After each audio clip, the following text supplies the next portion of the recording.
तो चलिए, कैसे हैं आप लोग। आई होप आप लोग अच्छे होंगे। तो आज का जो है, आज के लेक्चर में हम लोग एक नया चैप्टर स्टार्ट करने वाले हैं, ऑसिलेशंस, जो कि क्लास 11th का बहुत ही इम्पोर्टेंट चैप्टर है, क्योंकि बच्चों का बहुत ही ज़्यादा डिमांड था। काफ़ी सारे स्टूडेंट ने मुझे कहा कि सर रिसेंटली पेपर होने वाला है फैब में, और सर मॉडर्न फिजिक्स का जो पार्ट है ऑसिलेशंस और वेव, तो प्लीज़ सर आप ऑसिलेशंस के ऊपर अगर आप वीडियो बनाते हैं तो सर हम लोग का एग्ज़ाम पॉइंट ऑफ व्यू के हिसाब से बहुत ही आसान हो जाएगा सर, पेपर में अच्छा मार्क्स स्कोर कर सकते हैं। तो इसलिए हम लोग पेपर को देखते हुए हमने जो है ऑसिलेशंस, क्योंकि ऑसिलेशन और वेव एक ऐसा चैप्टर है मॉडर्न फिजिक्स का जिसमें बहुत सारे बच्चों को काफ़ी सारे कन्फ्यूजन्स होते हैं।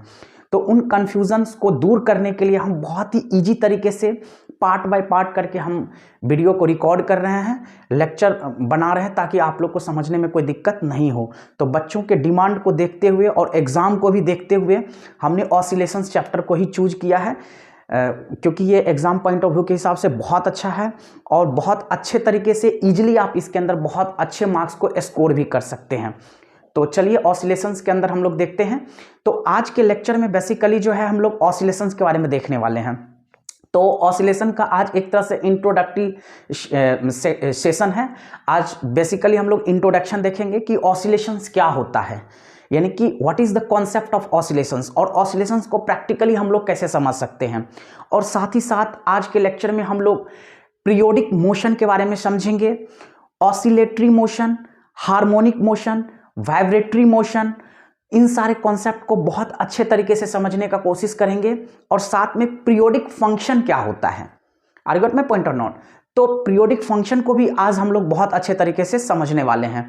तो बेसिकली आज के लेक्चर में 4 इंपॉर्टेंट पॉइंट को हम लोग देखने वाले हैं। सबसे पहले पीरियोडिक मोशन क्या होता है, इसको समझने वाले हैं, और साथ ही साथ ऑसिलेटरी मोशन क्या होता है, हार्मोनिक मोशन क्या होता है, वाइब्रेटरी मोशन क्या होता है, ऑसिलेटरी मोशन और ऑसिलेटरी मोशन और पीरियोडिक मोशन में क्या डिफरेंस होता है, और साथ ही साथ हम लोग पीरियोडिक फंक्शन के बारे में भी देखने वाले हैं। तो चलिए, जैसा कि ऑलरेडी हमने आपको बताया था कि ऑसिलेशंस चैप्टर को ही हम लोग देख रहे हैं। तो पीरियोडिक मोशन क्या होता है, जो कि स्क्रीन के ऊपर लिखा हुआ है। देखिए, हम यहाँ पे पहले से इसलिए लिख देते हैं क्योंकि अगर हम एक्सप्लेन करते वक्त अगर हम इस चीज़ को राइट डाउन करते हैं तो काफ़ी ज़्यादा टाइम कंज्यूमिंग करते हैं, वीडियो थोड़ा लेंदी हो जाता है। तो मतलब टाइम ड्यूरेशन को थोड़ा शॉर्ट करने के लिए हम पहले से ही स्क्रीन के ऊपर क्या करते हैं, लिख देते हैं, ताकि मैं सिर्फ एक्सप्लेन करूं ताकि आपको अच्छे से समझ में आ जाए। और साथ में वीडियो का क्लिप भी बहुत छोटा हो जाएगा, टाइम ड्यूरेशन भी बहुत छोटा। चलिए देखिए, तो जैसा कि हमने आपको बताया पीरियोडिक मोशन क्या होता है, what is the meaning of periodic. जैसा देखिए नाम से ही पता चलता है, पीरियोडिक का मतलब क्या होता है, जब कोई भी चीज़ अगर एक सर्टेन टाइम इंटरवल के बाद अपने आप को रिपीट करता है तो ऐसे चीज को ही हम लोग क्या कह देते हैं, पीरियोडिक कह देते हैं। जैसा कि डेफिनेशन अगर आप देखते हैं पीरियोडिक मोशन का, तो यहां पे लिखा भी है कि any motion which repeats itself over and over again at regular intervals of time, यानी कि कोई भी मोशन अगर अपने आप को एक रेगुलर इंटरवल ऑफ टाइम के बाद अपने आप को रिपीट करता है, तो ऐसे मोशन को हम लोग क्या कहेंगे, periodic motion is called periodic. या ऐसे मोशन को हम लोग हार्मोनिक मोशन कहते हैं। पीरियोडिक या फिर harmonic, both are same. Periodic और harmonic both are same, that means the motion which repeat itself with a certain interval of time, यानी कि जो टाइम इंटरवल होगा वो फिक्स होगा। जिसका एग्जाम्पल बहुत ही बेहतरीन है, the motion of moon around the sun. जैसा कि हम लोग सब जानते हैं कि जो मून है वो अर्थ के चारों ओर क्या करता है, रिवॉल्व करता है। या फिर बहुत ही बेहतरीन एग्जाम्पल के जरिए हम समझ सकते हैं, जैसे आपने केपलर्स लॉ में पढ़ा था, तो उसमें हम लोगों ने क्या देखा था, जितने भी प्लैनेट है इस इंटायर यूनिवर्स के अंदर, यानी कि इस पूरे यूनिवर्स के अंदर जितने भी प्लैनेट्स हैं, हर प्लैनेट्स अपने इलेप्टिकल ऑर्बिट में सन के चारों ओर क्या करता है, रिवॉल्व करता है। तो ऑब्वियस सी बात है, उसका भी हमारा पीरियड ऑफ इंटरवल, यानी कि जो टाइम इंटरवल है वो क्या होता है, फिक्स होता है। हर एक टाइम इंटरवल के बाद, एक फिक्स टाइम इंटरवल के बाद अपने पैटर्न को क्या करता है, अपने आप को रिपीट करता है। तो यानी कि जितने भी प्लैनेट अपने इलेप्टिकल ऑर्बिट में सन के चारों ओर रिवॉल्व करता है, that is also one of the best example of periodic motion. दूसरा है जैसे हमारे पास motion of hands of a clock, आप घड़ी का भी सुई देख सकते हैं, ये भी एक बेस्ट एग्जांपल है, क्या है, पीरियोडिक मोशन का एग्जांपल है। तो आई होप, मेरे ख्याल से पीरियोडिक मोशन को समझने के लिए सफिशिएंट है। चलिए दूसरा हम लोग जो देखते हैं वो क्या लिखा हुआ है, ऑसिलेटरी मोशन। देखिए यहां पे बड़ा ही एक कंफ्यूजिंग वाला टर्म होता है कि सर ऑसिलेटरी मोशन भी कह देते हैं, या हम इसी को वाइब्रेटरी मोशन भी कह देते हैं, या इसी को हम लोग हार्मोनिक मोशन भी कह देते हैं। तो जैसा कि मैंने आपको बताया कि सबसे इंपॉर्टेंट चीज क्या है हमारे पास, periodic motion. Are got my point और नॉट? चलिए तो यहां पे ऑसिलेशन मोशन में क्या डेफिनेशन लिखा हुआ है कि when a body moves back and forth repeatedly, यानी कि कहने का मतलब है कोई भी बॉडी अगर अपने मीन पोजीशन के about to and fro motion को एग्जीक्यूट कर रहा है। बैक एंड फोर्थ का मतलब क्या होता है, टू एंड फ्रो मोशन को क्या कर रहा है, अपने मीन पोजीशन के about to and fro motion को एग्जीक्यूट कर रहा है, बैक एंड फोर्थ। तो ऐसे मोशन को क्या कहते हैं हम लोग, ऑसिलेटरी। देखिए ऑसिलेटरी को बहुत अच्छे से समझ सकते हैं, जैसे आप सिंपल पेंडुलम आपने देखा होगा। सिंपल पेंडुलम में क्या होता है, मैं छोटा सा एग्जांपल के जरिए यहाँ डायग्राम के जरिए समझाता हूँ। जैसे हमारे पास फिक्स सरफेस है, यहाँ पे स्ट्रिंग है और यहाँ पे कोई बॉब अटैच है।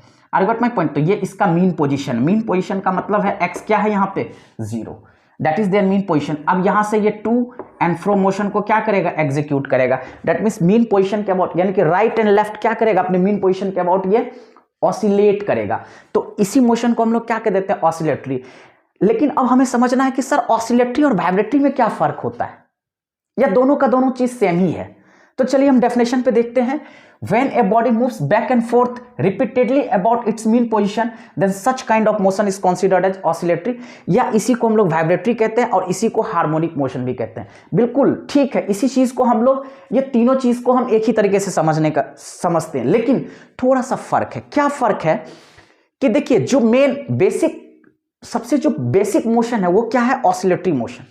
जब कोई बॉडी अपने मीन पोजीशन के अबाउट ऑसिलेट करता है तो ऑसिलेशन के अंदर क्या होता है, जो हमारा फ्रीक्वेंसी का रेंज होता है वो बहुत ही स्मॉल होता है। अब फ्रीक्वेंसी क्या होता है, तो number of repetitions per unit time, यानी कि आप कोई भी चीज, कोई भी मोशन जब होता है तो एक यूनिट टाइम में अपने आप को कितनी बार रिपीट करता है, वही उसका क्या होता है, फ्रीक्वेंसी होता है। तो अगर ऑसिलेशंस के दौरान क्या होता है, जो रेंज ऑफ फ्रीक्वेंसी है वो बहुत स्मॉल होता है, बहुत ज्यादा नहीं होता है। तो इसलिए हमने यहां पे तीनों को डिफरेंशिएट किया।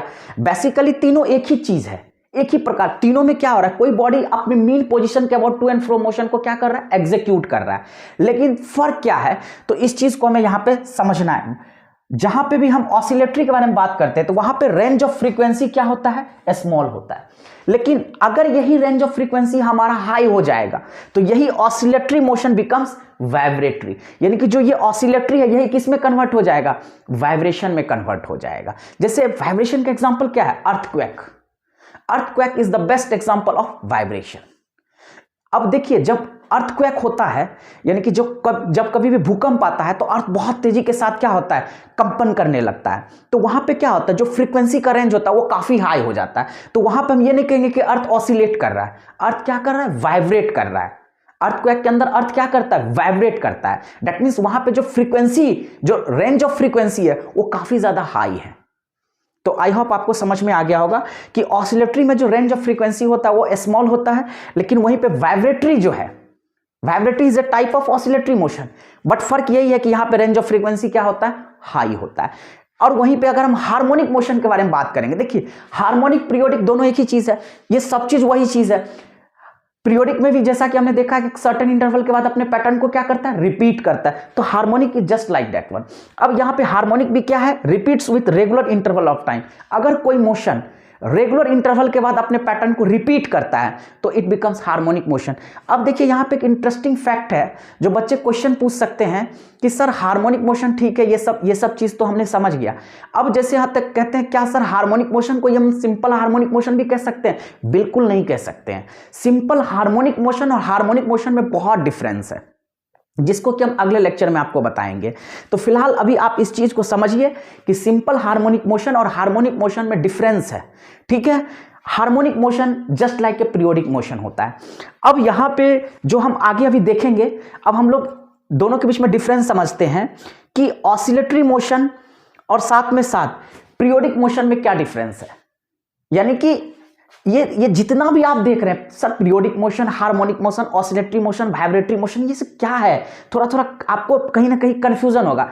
कोई कंफ्यूजन करने की रिक्वायरमेंट नहीं, बहुत ही सिंपल है। सिंपल आप समझिए कि पीरियोडिक और हार्मोनिक में क्या होता है, कोई भी मोशन अगर एक रेगुलर इंटरवल ऑफ टाइम के बाद अपने आप को रिपीट करता है अगेन एंड अगेन, तो ऐसे मोशन को हम लोग क्या कहते हैं, पीरियोडिक या फिर हार्मोनिक कह सकते हैं। सिंपली आप ऐसे समझिए, ऑसिलेटरी हो, वाइब्रेटरी हो या कोई भी हो, अगर कोई motion to and fro motion को एग्जीक्यूट कर रहा है, यानी कि back and forth repeatedly about its mean position, तो ऐसे मोशन को हम लोग ऑसिलेटरी। फर्क इतना ही है कि अगर ऑसिलेटरी है तो वहां पे फ्रीक्वेंसी का रेंज जो होगा वो स्मॉल होगा, लेकिन यहीं पे अगर फ्रीक्वेंसी का रेंज हाई हो जाएगा तो यही ऑसिलेटरी किस में कन्वर्ट हो जाएगा, वाइब्रेटरी में। तो ऑसिलेटरी मोशन का हम कई सारे एग्जांपल देख सकते हैं। जैसे आप किसी को गिटार बजाते हुए देखते हैं, तो गिटार के स्ट्रिंग को आप देखते हैं ना, जो भी आदमी गिटार बजाएगा वो स्ट्रिंग को ऐसे ऐसे करता है। या बेंजो आप बजाते हैं, बेंजो वाले को भी आप देखिए तो लेफ्ट हैंड में क्या करता है, एक छोटा सा स्ट्रिप रखता है, उससे क्या करता है, ऐसे ऐसे करता है। तो वहां पे बेसिकली वो क्या कर रहा है, वाइब्रेट कर रहा है। वहां पे हम उसको वाइब्रेटरी मोशन कहेंगे, क्योंकि यहाँ पे फ्रीक्वेंसी का रेंज क्या होता है, हाई होता है। हम वहां पे एक तरह से देखा जाए तो ऑसिलेटरी भी कह सकते हैं। मतलब वो समझने वाली चीज है कि आप किसके कंपैरिजन में किसको क्या ले रहे हैं, ठीक है। या आप देखिए, आप क्या कर सकते हैं, एक स्प्रिंग है, स्प्रिंग के नीचे आप किसी एक सर्टेन ऑब्जेक्ट को आप उसके अंदर हैंग कर दीजिए, तो वो भी हमारे पास एक बेटर एग्जांपल किसका है, ऑसिलेटरी मोशन का। और सबसे बेहतरीन एग्जांपल तो ऑसिलेटरी मोशन को समझने के लिए हमारे पास क्या है, सिंपल पेंडुलम। तो आई होप सिंपल पेंडुलम से आप बहुत अच्छे तरीके से ऑसिलेटरी मोशन को आप समझ सकते हो, क्योंकि सिंपल पेंडुलम के अंदर आप देखते हो वो बैक एंड फोर्थ मोशन को एग्जीक्यूट करता है, और वहां पे जो रेंज ऑफ फ्रीक्वेंसी होता है वो भी बहुत ज्यादा नहीं होता, आप उसको काउंट भी कर सकते हो, ठीक है। तो I hope it is the best example of oscillatory motion. वहीं पे अगर गिटार के स्ट्रिंग का अगर हम देखा जाए, स्ट्रिंग को जब हम वाइब्रेट, वहां पे रेंज ऑफ फ्रीक्वेंसी हाई होता है, तो ऑसिलेटरी तो है लेकिन ऑसिलेटरी सुटेबल नहीं करेगा, हम उस केस में उसको हम वाइब्रेटरी मोशन कह सकते हैं, क्योंकि वहां पे फ्रीक्वेंसी का रेंज क्या है, हाई है। तो आई होप आपको बहुत अच्छे से समझ में आया होगा। चलिए अब हम लोग किसके बारे में देखते हैं, तो ऑसिलेटरी और पीरियोडिक में बेसिकली क्या डिफरेंस होता है, तो इन सारी चीजों को हम लोग देखते हैं। देखिए, इस चीज को हम बहुत अच्छे तरीके से समझ सकते हैं, जैसा कि स्क्रीन के ऊपर लिखा हुआ है, periodic motion versus oscillatory motion. यानी कि पीरियोडिक मोशन और ऑसिलेटरी मोशन में टेक्निकल डिफरेंस क्या है, यानी कि क्या पीरियोडिक ऑसिलेटरी हो सकता है, क्या ऑसिलेटरी पीरियोडिक हो सकता है, इसको हम आज क्लियर कर देते हैं। तो बहुत ही सिंपल, जैसे देखिए पीरियोडिक में हमने क्या बोला था कि अगर कोई मोशन एक सर्टेन इंटरवल यानी कि एक रेगुलर इंटरवल ऑफ टाइम के बाद अपने आप को क्या करेगा, रिपीट करेगा। लेकिन ऑसिलेटरी में क्या होता है, ऐसा नहीं होता है। ऑसिलेटरी में हमारा मीन पोजीशन इसेंशियल फैक्टर है। ऑसिलेटरी को समझने के लिए हमें क्या समझना पड़ेगा, मीन पोजीशन के अबाउट। अगर कोई body to and fro motion को एग्जीक्यूट करता है तो only that motion is called as oscillatory. लेकिन पीरियोडिक में क्या होना चाहिए, टाइम इंटरवल हमारा कांस्टेंट होना चाहिए, टाइम इंटरवल फिक्स होना चाहिए। यानी कि पीरियोडिक में टाइम इंटरवल का बहुत बड़ा रोल होता है, लेकिन ऑसिलेटरी के अंदर क्या होता है, मीन पोजीशन के बाद टू एंड फ्रो मोशन को रहना बहुत ही ज्यादा इसेंशियल फैक्टर होता है। तो लिखा भी है, as we know that, as we can say that every oscillatory motion is necessarily periodic. यानी कि ये क्लियर है कि जितने भी ऑसिलेटरी मोशन होगा 100% वो पीरियोडिक होगा, क्योंकि ऑसिलेटरी के अंदर भी तो हमारा क्या होता है, जो पीरियड होता है वो कांस्टेंट होता है। सेम पीरियड के बाद वो टू एंड फ्रो मोशन को क्या करता है, एग्जीक्यूट करता है। तो इसलिए यहां पे है कि every oscillatory motion is necessarily periodic because it is repeated at regular intervals of time. आप कोई सिंपल पेंडुलम का भी एग्जांपल लेते हैं तो वो भी एक रेगुलर इंटरवल ऑफ टाइम के बाद अपने पैटर्न को क्या करता है, रिपीट करता है। That is basically A oscillatory motion. तो कहीं ना कहीं वहां पे वो क्या है, पीरियोडिक है। But every periodic motion need not to be oscillatory. लेकिन हर एक पीरियोडिक कोई जरूरी नहीं है कि वो ऑसिलेटरी होगा। जैसे एग्जांपल के तौर पे अगर मैं एग्जांपल लेता हूं, earth completes 1 revolution around the sun in 1 year. जैसे हमारा अर्थ है, सन का पूरा एक राउंड लगाने में कितना टाइम लेता है, 1 ईयर, दैट मीन्स 365 डेज। यानी कि in 365 days it completes 1 revolution around the sun.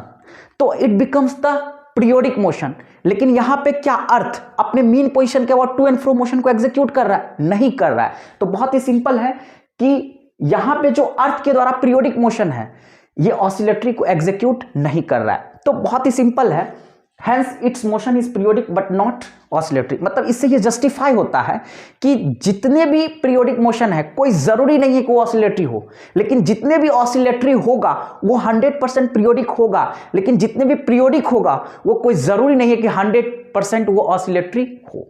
तो बहुत ही सिंपल कंक्लूजन है कि each and every oscillatory motion must behave like a periodic, but each and every periodic need not to behave like oscillatory motion।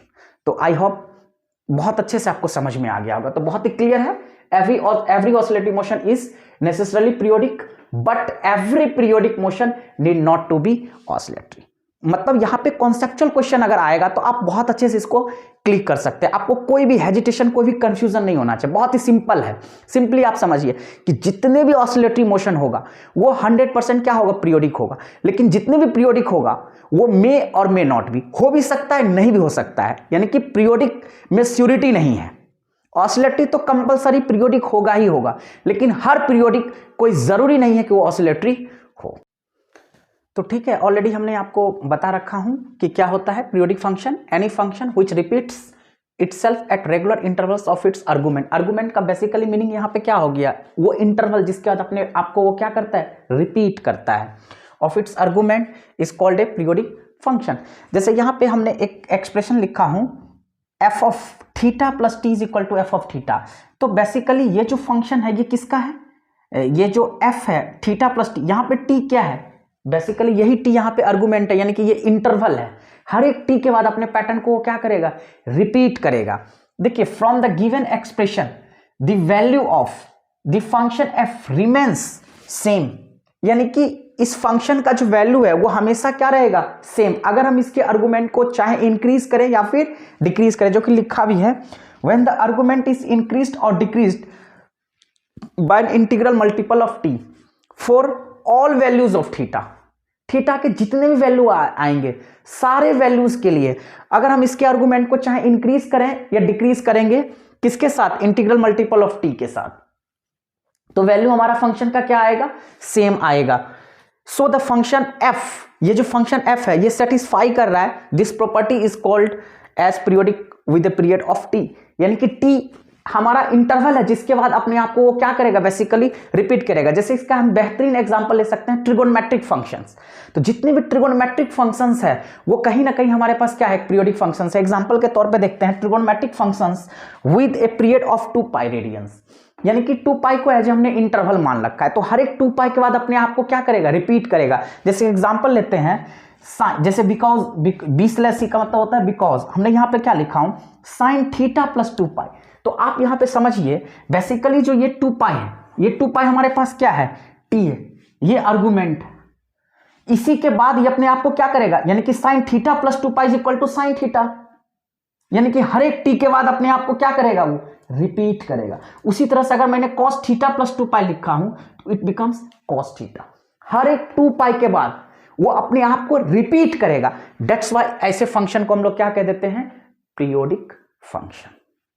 तो I hope आपको बहुत अच्छे से समझ में आया होगा। तो चलिए जो हम इसी ऑसिलेशंस का अगले पार्ट में हम लोग देखेंगे, सिंपल हार्मोनिक मोशन क्या होता है, सॉरी हार्मोनिक मोशन क्या होता है, नॉन हार्मोनिक मोशन क्या होता है, इन सारे कॉन्सेप्ट्स को हम लोग डायग्राम के जरिए भी देखेंगे और कुछ क्वेश्चंस भी देखेंगे जिससे हम बेसिकली समझ सकते हैं कि क्या होता है। जैसे सिंपल हार्मोनिक मोशन हो गया, हार्मोनिक मोशन हो गया या नॉन हार्मोनिक मोशन हो गया, इन सारे चीज़ों को हम लोग अगले लेक्चर में देखेंगे।